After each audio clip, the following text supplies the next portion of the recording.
달콤한 말씀 행복한 하루, 오늘도 하나님 말씀 앞에 오신 강서 공동체 여러분들을 환영합니다. 오늘 우리가 함께 볼 말씀은 열왕기상 2장 1절에서 12절까지 말씀입니다. 다윗이 죽을 날이 임박하매 그의 아들 솔로몬에게 명령하여 이르되, 내가 이제 세상 모든 사람이 가는 길로 가게 되었노니 너는 힘써 대장부가 되고 내 하나님 여호와의 명령을 지켜 그 길로 행하여 그 법률과 계명과 율례와 증거를 모세의 율법에 기록된 대로 지키라. 그리하면 내가 무엇을 하든지 어디로 가든지 형통할지라. 여호와께서 내 일에 대하여 말씀하시기를, 만일 내 자손들이 그들의 길을 삼가 마음을 다하고 성품을 다하여 진실이 내 앞에서 행하면 이스라엘 왕위에 오를 사람이 내게서 끊어지지 아니하리라 하신 말씀을 확실히 이루게 하시리라. 스루야의 아들 요압이 내게 행한 일, 곧 이스라엘 군대 두 사령관 넬의 아들 아브넬과 예델의 아들 아마사에게 행한 일을 내가 알거니와, 그가 그들을 죽여 태평시대에 전쟁의 피를 흘리고 전쟁의 피를 자기의 허리에 띤 띠와 발에 신은 신에 묻혔으니 내 지혜대로 행하여 그의 백발이 평안히 스올에 내려가지 못하게 하라. 마땅히 길르앗 바르실레의 아들들에게 은총을 베풀어 그들이 내 상에서 먹는 자 중에 참여하게 하라. 내가 내 형 압살롬의 낯을 피하여 도망할 때 그들이 내게 나왔느니라. 바울임 베냐민 사람 게라의 아들 시므이가 너와 함께 있나니, 그는 내가 마하나임으로 갈 때 악독한 말로 나를 저주하였느니라. 그러나 그가 요단에 내려와서 나를 영접함으로 내가 여호와를 두고 맹세하여 이르기를, 내가 칼로 너를 죽이지 아니하리라 하였노라. 그러나 그를 무죄한 자로 여기지 말지어다.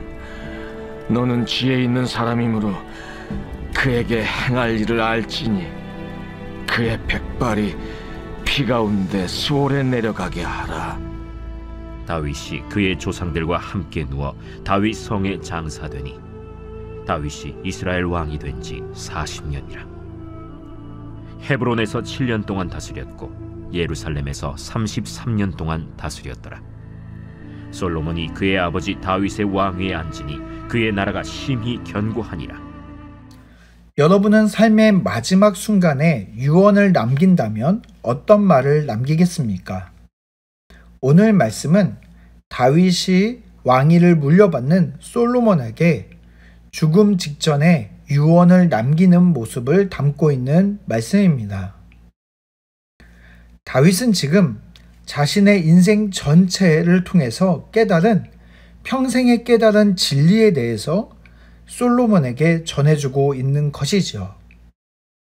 먼저 다윗은 하나님의 형통 안에 머물고 싶거든 하나님의 말씀에 순종하라고 말하고 있습니다. 하나님의 말씀에 순종할 때, 하나님이 원하는 길로 갈 때 비로소 하나님의 형통을 경험할 수 있다고 말하고 있습니다. 이어서 다윗은 하나님께서 허락하신 다윗 왕조가 끊어지지 않게 하기 위해서 하나님과 다윗 사이에 맺은 언약을 다시 한번 상기시켜 말하고 있습니다. 하나님과 맺은 이 언약 안에 있기 위해서는 하나님의 길 안에 있는지 없는지 그 걸음을 잘 살펴야 한다고 말하고 있는 것입니다.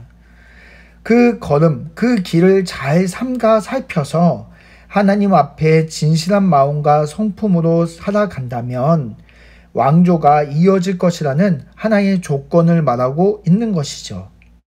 다윗은 지금 조건을 말하고 있지만 원래 하나님과 다윗이 맺은 언약 가운데 보면 그 왕위가 영원히 견고할 것이라고 말씀하는 것이 포함되어 있습니다.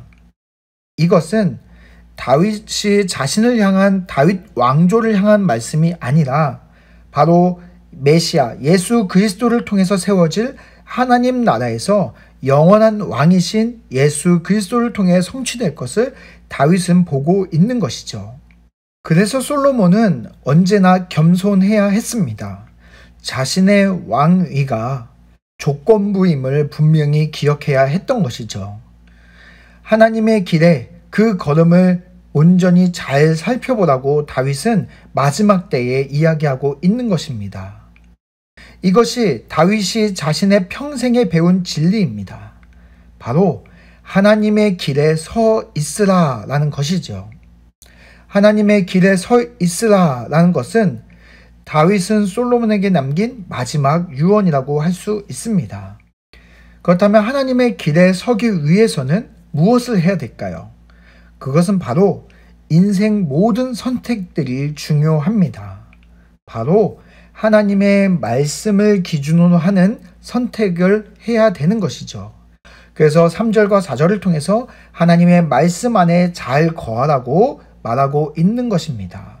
하나님의 말씀을 기준으로 하는 온전한 선택을 할 때에 우리는 하나님의 길 안에 서 있을 수 있다라고 말하고 있는 것입니다.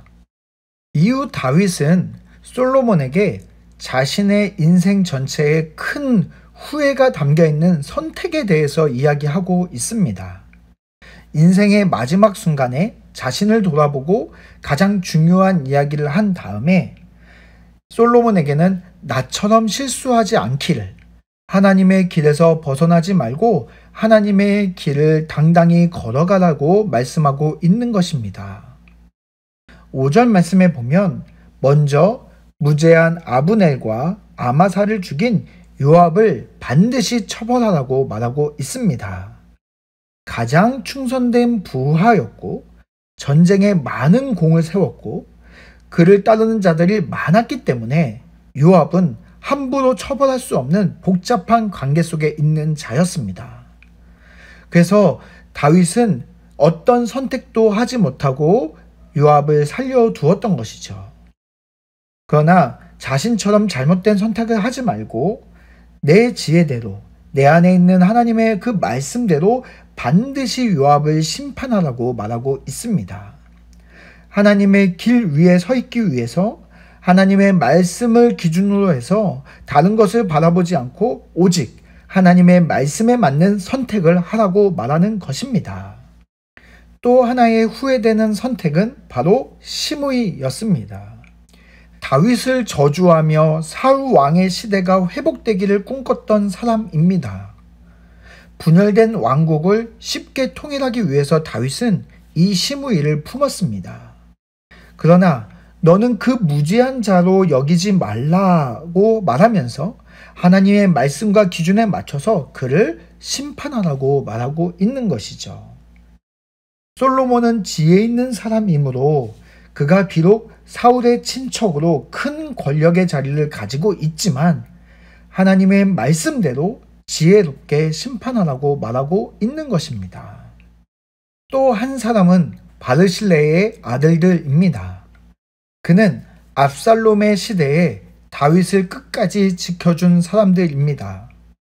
다윗은 그들이 왕궁에서는 아무런 권력도 가지지 않고 있지만 그들과의 약속을 신실하게 지켜달라고 말합니다. 이렇게 유언을 남기고 다윗 왕의 40년간의 왕으로서의 역할은 끝이 나고 솔로몬에게 그 왕의 자리가 넘어가게 됩니다. 우리 사랑하는 강서 공동체 여러분, 다윗의 인생 마지막 말은 하나님의 길 안에 머물기 위해서 하나님의 말씀을 기준으로 선택하라는 것이었습니다. 그리고 인생 마지막으로 한 후에는 하나님의 길에서 자신이 벗어난 선택들을 한 것이었습니다. 우리는 모든 일을 하나님의 길 안에서 하나님의 말씀을 기준으로 선택하고 있습니까? 하나님의 길 안에 서 있다면 무엇이든 어디로 가든 형통할 것이라는 다윗의 이 유언은 오늘날 우리에게도 동일하게 적용되는 말씀입니다. 우리가 하나님의 길 안에 머물 때 우리가 비로소 형통한 길에 서 있을 수 있는 것입니다. 오늘 나에게 하는 다윗의 마지막 이야기를 우리가 들읍시다. 형통한 삶을 살기 위해서는 하나님의 말씀을 기준으로 선택하는 하나님의 길 위에 서 있는 삶을 살아야 한다는 이 이야기를 들읍시다. 매일의 삶 속에서 하나님의 말씀을 기준으로 하는 선택을 하는 우리 지혜로운 강서 공동체 모두가 되시기를 바랍니다.